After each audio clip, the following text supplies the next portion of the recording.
The hallway echoed with fake laughter and real silence. Another day. Another assembly. Another line of students in white sneakers and invisible masks. Connor stood near the back. Hoodie up. Eyes down. Not invisible, just ignored. At Millridge High, being quiet wasn't seen as thoughtful. It was seen as forgettable. Today's assembly was about career inspiration. The principal spoke first. Then a tech entrepreneur with a podcast no one asked for. Then a woman from an investment firm who told them, "You are your brand." Connor zoned out after that. He didn't know what he wanted to be. But he was sure it wasn't someone who needed a slogan to matter. He was about to slip away when the last guest stepped up. No intro. No slideshow. Just a man in a plain black jacket, holding a motorcycle helmet in one hand. He looked older than the others. Quieter. The room didn't recognize him right away. Then a ripple. A whisper. And suddenly, wait, is that Keanu Reeves? Connor looked up. To us. Not a movie. Not a rumor. In this worn-out school auditorium with flickering lights and broken seats. Keanu didn't start with a joke. He didn't talk about acting or fame. He looked at the crowd and said, "I came because I was invited. Not by your principal. By someone who didn't think they'd be heard." He paused. Then looked toward the back. Directly at Connor. The room turned. Connor froze. He hadn't told anyone. Not really. Just a message sent at 2:14 a.m. through a school email that probably didn't even work.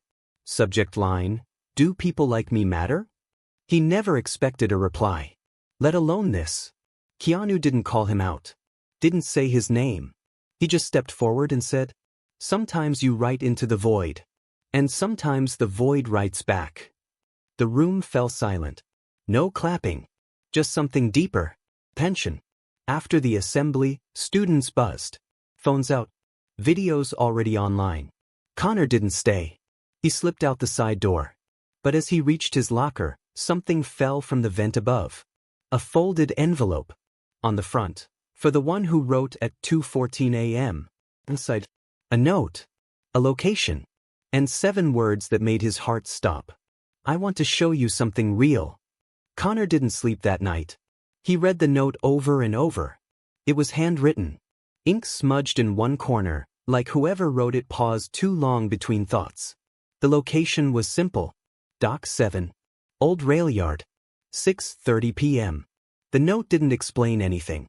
It didn't have to. Something in his chest, the part that usually stayed numb, was awake now. He didn't tell anyone at school. Not because he didn't want to. Because no one would believe him. The assembly had already turned into myth. By lunchtime, the school's group chat had flooded with blurry screenshots and overused captions. "Keanu at Millridge?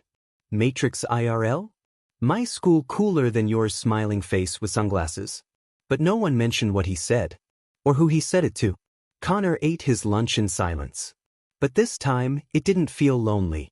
It felt like he was carrying a secret the world wasn't ready for. At 6:24 p.m., he reached the edge of the rail yard. The place was abandoned, overgrown tracks, old loading platforms, graffiti layered in years of color and defiance. Dock 7 was barely marked. Just a rusted number hanging crooked on a chain-link gate. He almost turned around. Then he saw the bike. Matte black. Still ticking from the ride. Keanu stood beside it, watching the horizon like it might answer something. He turned as Connor approached. "You came." Connor nodded, heart loud in his ears. "I didn't think you'd actually." Keanu smiled. "Most people don't." They stood in silence for a beat. Then Keanu pointed to a side door in the warehouse. "Come on. I want to show you something." Inside it was dim. Dust swirled in light shafts. Old machinery lined the walls like relics. But in the center, under a single hanging bulb, sat a table. Imperfect. On top, a stack of small books. Notebooks. Connor glanced at them. "What is this?" Keanu stepped forward. "These are stories. From kids like you. Ones who thought they didn't matter." He picked one up. Flipped to a random page. Words in shaky pen. "I don't know why I cry when nothing's wrong." He handed it to Connor. I don't fix people, he said. But I collect reminders. Connor held the notebook carefully, like it could break. This is why you came to my school? Keanu nodded. You wrote into the void. That means you were ready to hear something back. They sat at the table. No big speech. No cameras. Just the sound of train tracks echoing from somewhere far beyond the rusted walls. And in that quiet, Connor asked something he'd never said out loud. Do you ever feel like you're supposed to be someone else? Keanu looked at him. No, he said. I've just spent a long time unlearning who the world wanted me to be. Connor blinked, then exhaled, and something heavy slipped off his shoulders. They stayed in the rail yard for hours. Not building anything. Not fixing. Just being. Keanu didn't tell stories about movies. He didn't fill the space with advice. He just asked questions. And waited for real answers. Connor didn't know why he opened up. Maybe it was the stillness. Or the way Keanu never looked at him like he was broken. He talked about school. About the feeling of walking through crowded halls and still feeling alone. About his dad leaving.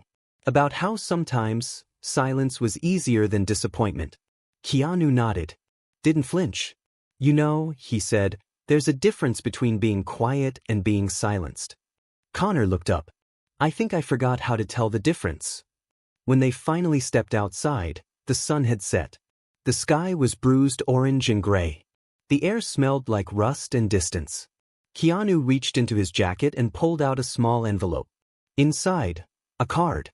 On the back it's the glass room. Tomorrow. 5 p.m. Come alone. Stay long enough to hear yourself. No address. Just coordinates. Connor took it. Held it like a spark that hadn't lit yet. At school the next day, the world moved on. No one mentioned the assembly. Keanu was already a TikTok trend. A meme. A forgotten headline. But Connor carried the weight differently now. He walked slower. Not because he was afraid, but because he was finally noticing what was real. At 4:45 p.m., he left school without a word. Took 2 buses. Walked the last mile. The coordinates led to a building that didn't belong. All brick and shadow between glass condos. One window in front. No sign. He opened the door. And stepped into silence. The inside was unexpected. Floor-to-ceiling mirrors. But not for vanity. They weren't clean. They weren't lit. Some were cracked, smeared, scuffed. On the far wall, a table. No books. No menu. Just one sentence painted in faint black lettering. Say the thing you were never allowed to say. Connor stood there for a long time. Then walked up to one of the mirrors. He looked at himself. Not to check his face. To see if he was there. Then he whispered it. I'm not lazy. I'm just tired of pretending I'm fine. The mirror didn't react. But he did. His throat tightened. His eyes stung. And for the first time in his life, his reflection looked true. He stayed for 40 minutes. When he left, a small note had been slipped into his backpack. You listened. That's the beginning. No signature. He didn't need one. By Friday, the world outside hadn't changed. But Connor had. He still walked the same hallway. Still ate lunch alone. Still wore the hoodie. But his thoughts were quieter. Not numb. Not blank. Just his. At his locker, he found a folded note tucked into the vent again. No name. If you're ready to build, show up. Saturday. Same place. At 11:56 a.m., he stood at Dock 7. The warehouse door was cracked open. Inside, it was different this time. A workbench. Tools. A stack of raw boards. Keanu was there, sanding something slowly. He looked up. Thought you might come. Connor stepped in. What are we building? Keanu smiled. Nothing for sale. They worked in silence. He showed Connor how to use a hand plane. How to follow the grain instead of forcing it. How to listen for the sound that meant you were pushing too hard. Connor's hands ached by the end. Not from injury. From doing something real. They didn't talk much. But when they did, the words meant more. At one point, Connor looked at the pile of wood. These pieces don't really match. Keanu shrugged. They're not supposed to. Connor frowned. But won't it look broken? No, he said. It'll look like someone tried. Later, they sat on the floor beside their half-built frame, maybe a bench, maybe a table. It didn't matter. Keanu handed him a bottle of water. "You're allowed to take up space, you know." Connor didn't respond right away. "I thought being quiet meant I wasn't worth hearing." Keanu shook his head. "Some people shout to be seen. Others stay quiet because they already see too much." Connor looked at the frame they were building. A crooked leg. The bent nail. Still standing. Still real. Before he left, Keanu gave him another card. This one wasn't a location. Just a question. If you could leave something behind for someone like you, what would it be? No instructions. Just the question. Connor put it in his pocket and held it like a key. The question followed him everywhere. What would you leave behind? It echoed in his locker. In the cafeteria. In the quiet between texts that never came. He didn't have an answer. Not right away. But on Sunday morning, Connor woke up before sunrise. He pulled an old shoebox from the back of his closet. Opened it. Inside were scraps of things he'd never shown anyone. Notes. Drawings. Half-thoughts on ripped paper. Stuff he used to throw away, but couldn't. He sifted through them. Then started taping them together.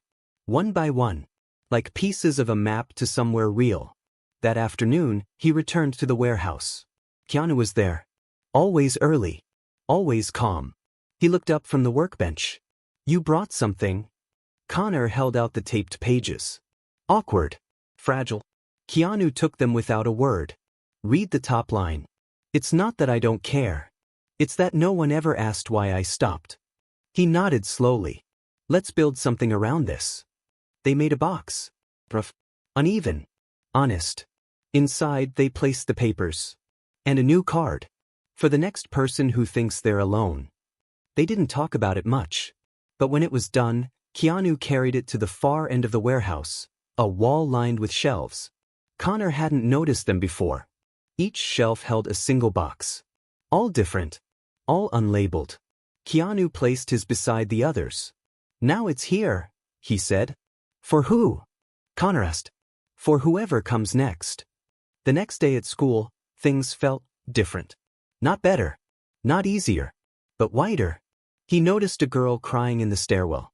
A boy shaking out his lunch, untouched. He didn't say anything. Just saw them. Like Keanu had seen him. That night, Connor returned again. Alone this time. The warehouse door creaked open. No one inside. But the lights were on. And a new card sat on the workbench. "You're ready. Now help them build." He didn't know what it meant. Help them build. He wasn't a leader.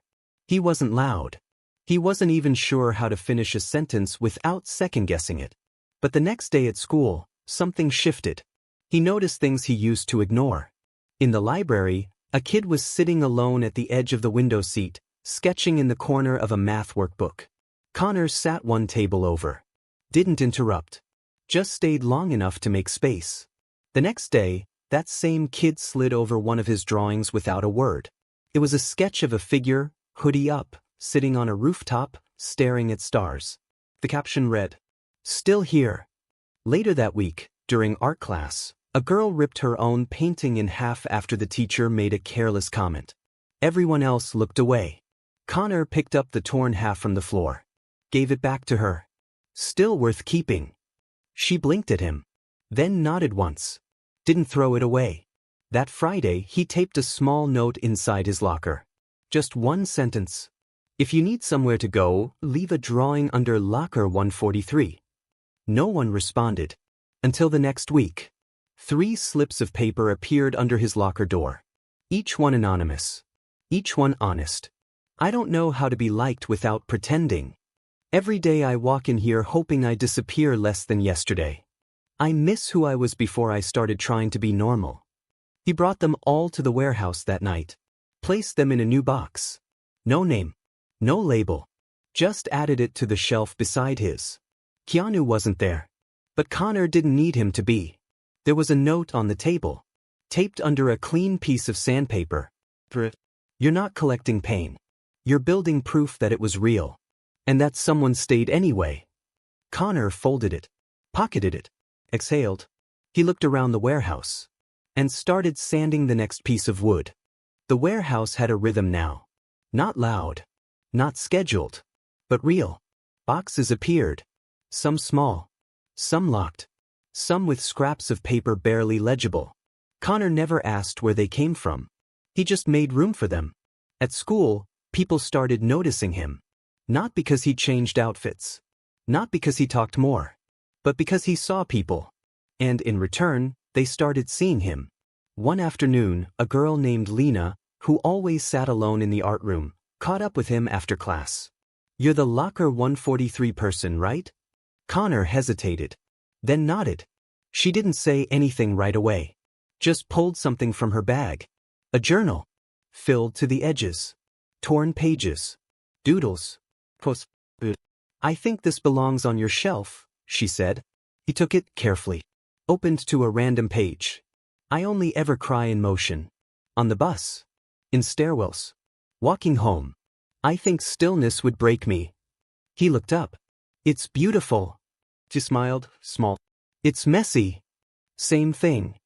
That night, they added it to the shelf together. She asked about the other boxes. "What are they for?" Connor thought for a second. "Proof." "Of what?" "That you weren't the only one." After she left, he found another card waiting on the table. "When you build a place, you become a door. Someone will walk through it." He turned the card over. On the back, a set of initials. Not his. Not Keanu's. Someone new. The message wasn't just a thank you. It was a handoff. The next day at school, Connor sat outside during lunch.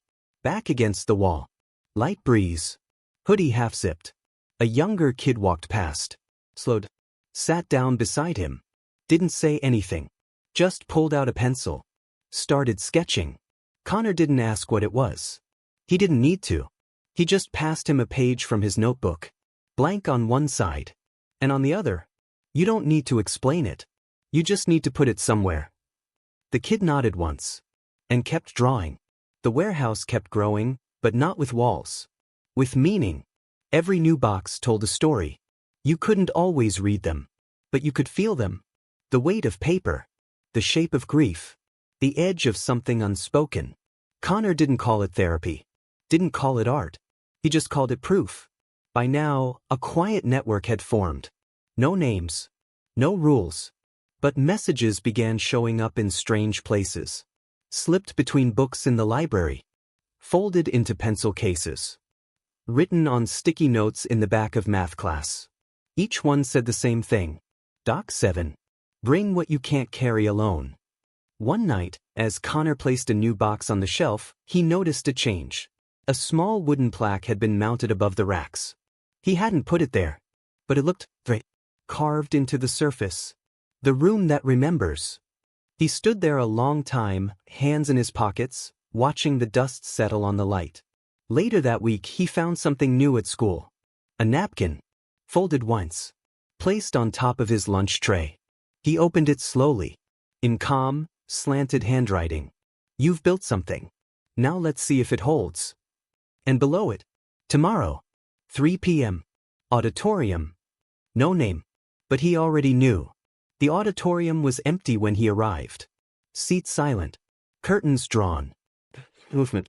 Keanu stepped out from stage left, same black jacket, same steady eyes.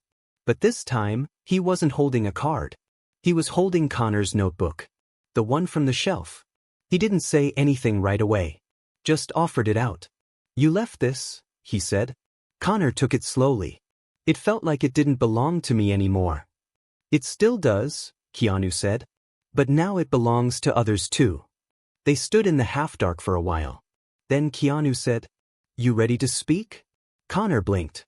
"In front of people?" "No," Keanu smiled. "In front of yourself." That night, Connor stayed late at the warehouse. He didn't build. He didn't sort. He sat on the concrete floor, notebook in his lap, pen in hand. And for the first time, he wrote without erasing. The invitation went out quietly. No posters. No announcement. Just a message slipped into the right hands. One night only. The room that remembers. Come as you are. Nothing required. Everything allowed. Saturday, just after sunset, the first guest arrived. Then 2 more. Then 7. By 8 p.m., the warehouse was softly full. Not crowded. Just present. Some came with notebooks. Some with nothing. One girl came carrying a broken violin in her arms like it still had music inside it. Connor stood near the shelf wall. Heart pounding. Hand steady. This was the first time they would see it. The room. He didn't start with a speech. He stepped onto the makeshift platform, just a wooden pallet with a lamp, and said, "I thought silence meant I had nothing to say. But I was just waiting for a room where I didn't have to prove anything." He paused. Looked out at the quiet faces. People he barely knew. People who'd been leaving drawings under his locker. But this space isn't about healing you. It's about holding you until you're ready to heal yourself. He stepped down. No applause. Just breath. And stillness. Then others started stepping forward. Lena read from her journal, the page she almost burned last year.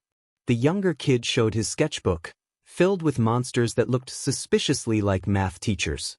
Someone left a photograph on the table without a word. Everyone respected the silence between stories, because that was the part that held them all together. Connor walked back to the shelves. A new box had appeared. Inside, a letter. Not handwritten. Folded. He opened it. Asterisk, I was going to leave this town last year. I didn't. Because someone left a note under my desk that said, "You're still here. And that's enough for now." That was yours, wasn't it? He smiled. Didn't answer. Just placed the letter back inside the box. And slid it gently into the shelf. After everyone left, Connor sat alone under the hanging light. He didn't feel tired. He felt real. Then he noticed a shape near the door. Keanu. Just watching. He didn't walk in. Just nodded. Then turned and disappeared into the dark. Because this room didn't belong to him anymore. It belonged to the boy who rode into the void. And stayed long enough to hear it answer. Monday came with gray skies and a slow breeze. At school, nothing looked different. Same lockers. Same stairs. Same smell of permanent markers and cafeteria starch. But something had shifted. Connor walked the halls like he wasn't trying to vanish anymore. Near the science wing, a girl stopped him. Thin voice. Blue streak in her hair. Jacket zipped up to her chin. "Hey," she said. "That warehouse thing. Was that you?" He nodded once. She held out a drawing.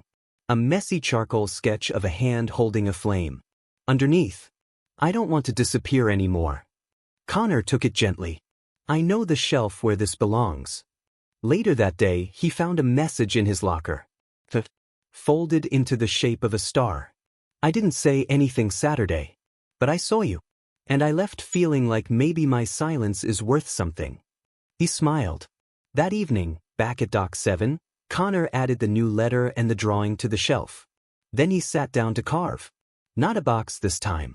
A small wooden plaque. He didn't know what it would say yet. Just knew it needed to exist. As he worked, he noticed something under the workbench. A slip of cardstock. Torn at the corner. Familiar handwriting. Keanu's. When they start writing their own words, it means they've stopped waiting for yours. Connor ran his finger over the ink. Then placed it in the center of the shelf. No frame. No spotlight. Just space. A few days later, Jasmine, the sketch kid, showed up at the warehouse with a friend. "Can she come?" he asked. Connor didn't hesitate. If she's carrying something, she already belongs here. They stayed an hour. Wrote nothing. Said nothing. But when they left, a paper crane sat on the edge of the shelf with one sentence tucked in the wing. "This place gave me back my name." Connor lit the small candle they kept near the window. Watched it flicker against the glass. He didn't need applause. He didn't need to be better. He just needed to know that someone else, someday, would sit at this bench and realize. They were never the only one. The room kept breathing. Even when empty. Even when locked. Even when no one spoke its name. It had become more than a place. It was proof. By spring, the shelves were nearly full. Boxes of all sizes. Some with initials carved in. Some with one-word notes. Connor stopped labeling things. He realized people didn't want categories. They wanted a place where their mess didn't have to explain itself. One afternoon, Lena showed up holding a chipped picture frame. No photo. Just cracked glass. "I don't know where this belongs," she said. Connor looked at it for a while. Then pointed to the center shelf. "Right there." They didn't need to say more. The not knowing was the point. Back at school, someone graffitied the bathroom stall. Not with insults. With poetry. "My silence isn't a gap. It's the shape of something waiting to be named." Someone had drawn a tiny door underneath. No explanation. But Connor knew where it led. One day, he returned to the warehouse and found something different. The back wall, once bare, was now covered in pinned paper. Drawings. Letters. Scribbled notes. Dozens. He hadn't put them there. He read one. "I never thought I'd last this long. Thank you for helping me forget to give up." In the center, a new sign. "Take what you need. Leave what you couldn't say anywhere else." He stood in front of it a long time. Then added one more card of his own. It hurt.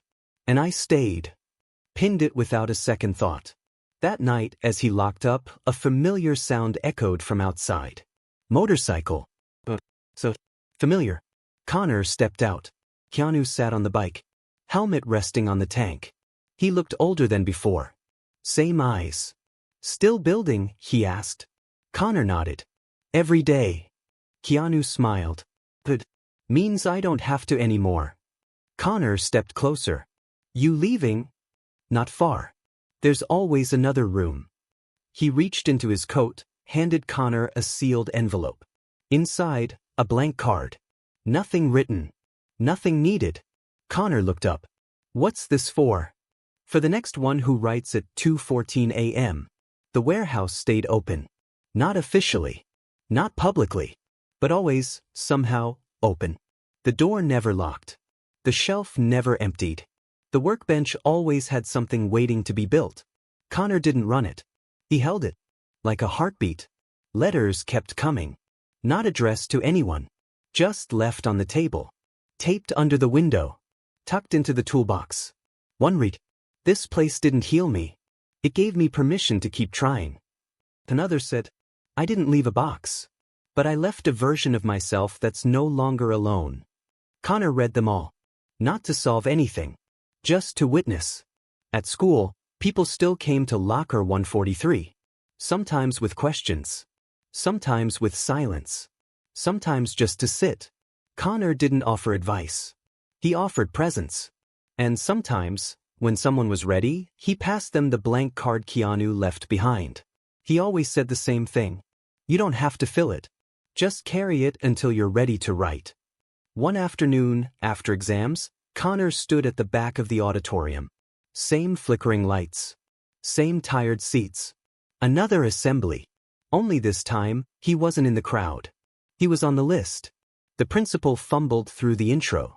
"Today we're hearing from a student who, well, reminded us what showing up quietly can really do." Connor stepped onto the stage. No mic needed. Just his voice. "I used to think being quiet made me small. But it gave me room to listen. And when I started listening, I heard other people who were quietly waiting to be seen." He looked out at them. No one laughed. No one looked away. And for the first time in a long time, the room held. Afterward, someone from the crowd handed him a folded note. Not a student. A teacher. On it. "You were the first person to say what I've been afraid to say for 20 years. That night, Connor walked back to Dock 7. Slid the new note into an empty box. Then picked up a pen. Opened a fresh card. And wrote the first line for whoever came next. "If you found this, it means you stayed." He placed it on the shelf. Blew out the candle. And locked the door, not because it was closed. Because some rooms only open when someone makes them. And someone else always will. He didn't shout. He didn't lead a movement. He just opened a door. And handed the key to someone who didn't think they'd ever belong. Some rooms don't need lights. They need witnesses. And sometimes, the smallest voice in the room is the one that builds the space where everyone else finally speaks.